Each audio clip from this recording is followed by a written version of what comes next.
Assalamualaikum warahmatullahi wabarakatuh. Perkenalkan, nama saya Muhammad Nizam, NIM 210705050.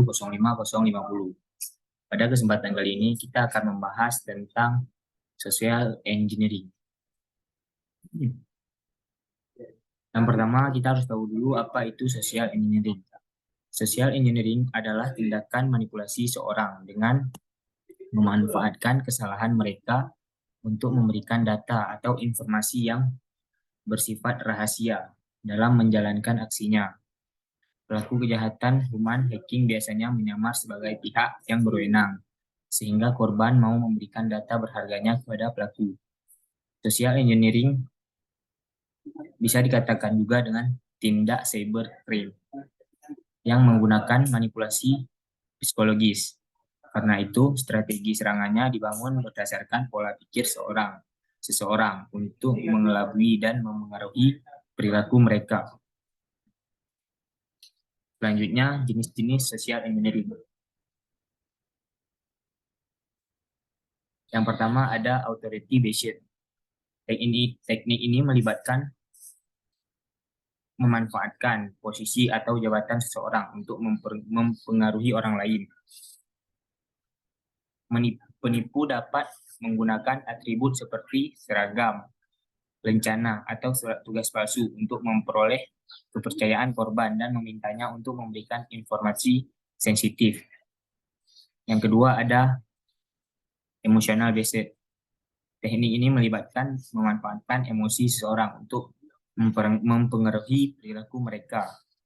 Penipu dapat menggunakan ancaman atau janji untuk membuat korban merasa takut atau tergoda untuk memberikan informasi sensitif. Selanjutnya ada trust based. Teknik ini memanfaatkan hubungan atau kepercayaan yang ada antara korban dan orang atau organisasi yang mereka percayai. Penipu dapat memasukkan identitas seseorang atau organisasi yang dikenal oleh korban untuk memperoleh kepercayaan mereka dan meminta informasi sensitif. Selanjutnya ada scarcity based. Teknik ini melibatkan menciptakan kesan bahwa waktu atau sumber daya terbatas tersedia, sehingga membuat korban terburu-buru dan merasa perlu untuk mengambil tindakan.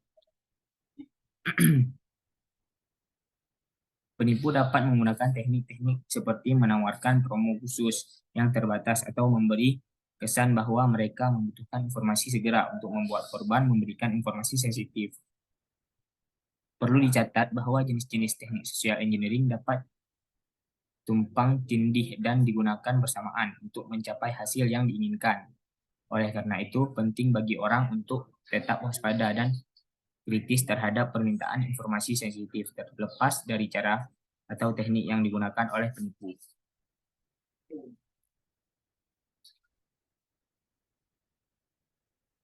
Selanjutnya ada social engineering attack atau serangan social engineering.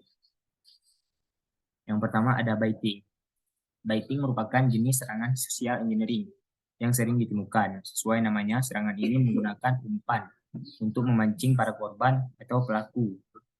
Akan memikat korban dengan motif-motif tertentu yang sering tidak disadari. Contohnya, saat kita ingin mendownload file dari internet, kita harus waspada jika mengharuskan untuk mengizinkan akses apapun ke perangkat. Ini biasa terjadi menjadi celah bagi cracker untuk mencuri data pribadi kita. Selanjutnya ada teknik pretexting. Jenis serangan social engineering selanjutnya yang perlu kamu waspadai adalah pretexting. Teknik ini merupakan cara pelaku memanipulasi seseorang untuk mendapatkan informasi yang diinginkan dengan membuat skenario palsu. Penipu akan menyamar menjadi pihak berwenang yang membutuhkan informasi sensitif untuk melakukan tugas printing. Biasanya hacker akan melakukan tindakan yang persuasif agar korban mau melakukan apa yang diinginkan penipu. Yang ketiga ada phishing. Jenis social engineering juga bisa berupa phishing. Berikut serangan ini merupakan upaya mengelabui seseorang untuk mendapatkan informasi. Sasaran tindak kejahatan phishing biasanya berupa data pribadi hingga data finansial. Bentuk serangan ini biasanya berupa email atau pesan teks dengan tujuan menciptakan urgensi hingga ketakutan pada korban. Setelah itu, pelaku akan mendorong korban mengungkapkan informasi sensitif, mengklik link situs web berbahaya, atau membuka file yang disisipi malware.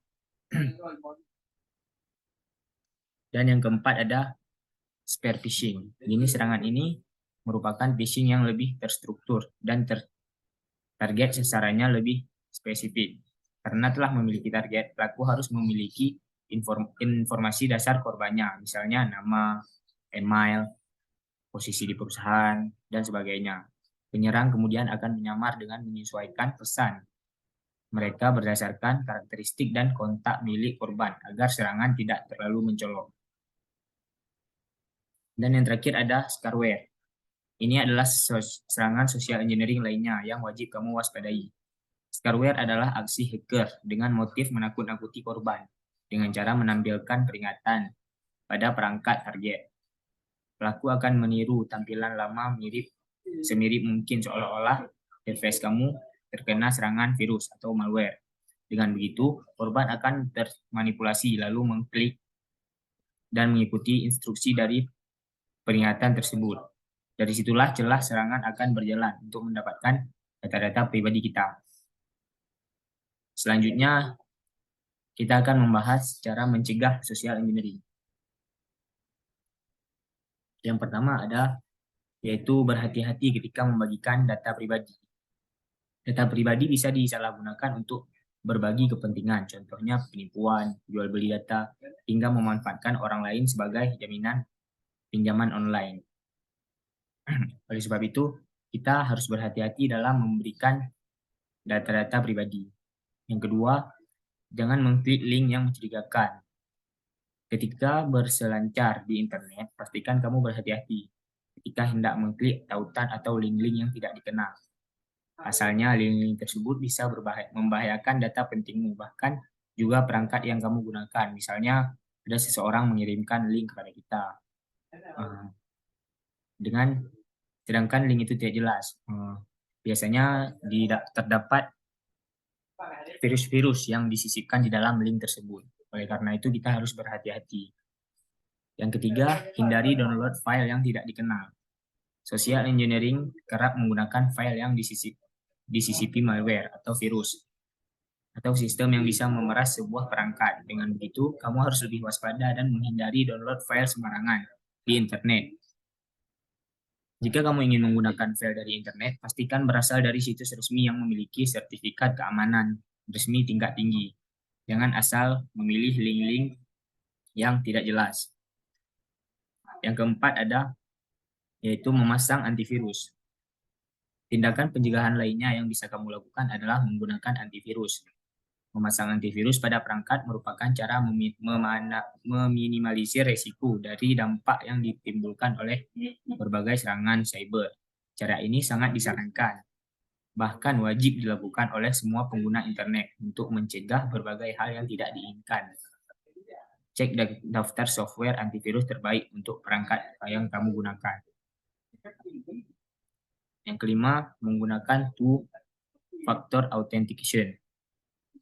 Saat hacker berhasil memenuhi password akun kamu, banyak motif kejahatan yang bisa mereka lakukan. Untuk mencegah hal tersebut, gunakan two-factor authentication sebagai lapisan keamanan untuk melindungi data dan password akunmu. Misalnya, setelah login, kita memberikan authentication atau pemberitahuan lanjutan gitu.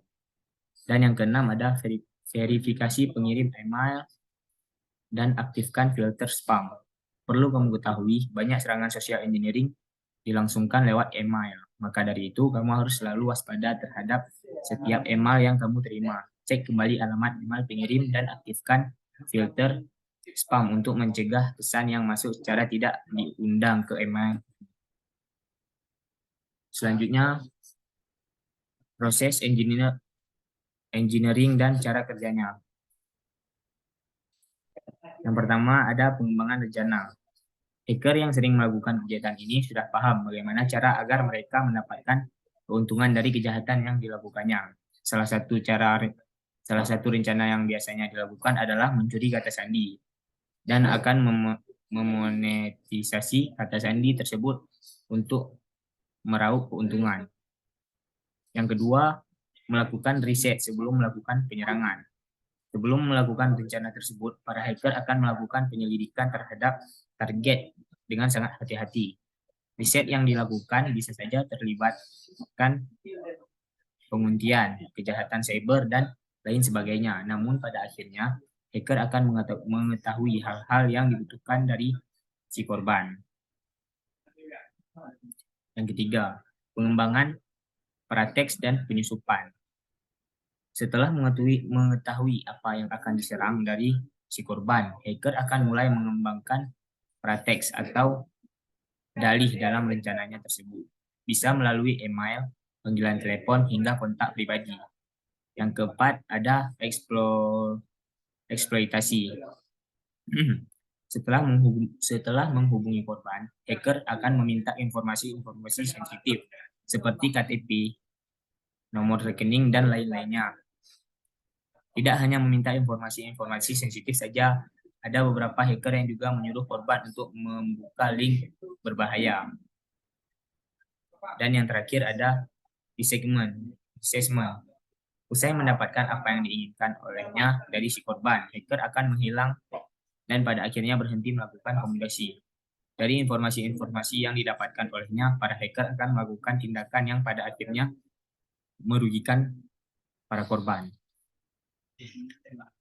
Dari materi di atas dapat kita ambil kesimpulan bahwa social engineering adalah jenis serangan cyber yang patut diwaspadai. Jenis serangan ini merupakan bentuk kejahatan online yang memanipulasi korbannya. Social engineering dapat dilangsungkan dalam berbagai bentuk secara online maupun offline. Contohnya melalui download file, email, telepon, hingga kopi palsu. Baiting, pretexting, phishing, dan spear phishing adalah beberapa contoh serangan social engineering yang patut diwaspadai. Untuk mencegah social engineering attack, kamu dapat melindungi website atau hosting dengan menggunakan layanan DewaGuards. Layanan DewaGuards adalah sudah mengantongi sertifikat keamanan terbaik internasional ISO 27001. Sekian yang dapat saya sampaikan. Semoga materi tersebut bermanfaat bagi kita semua. Lebih dan kurang saya mohon maaf. Wabillahi taufiq wal hidayah. Assalamualaikum warahmatullahi wabarakatuh.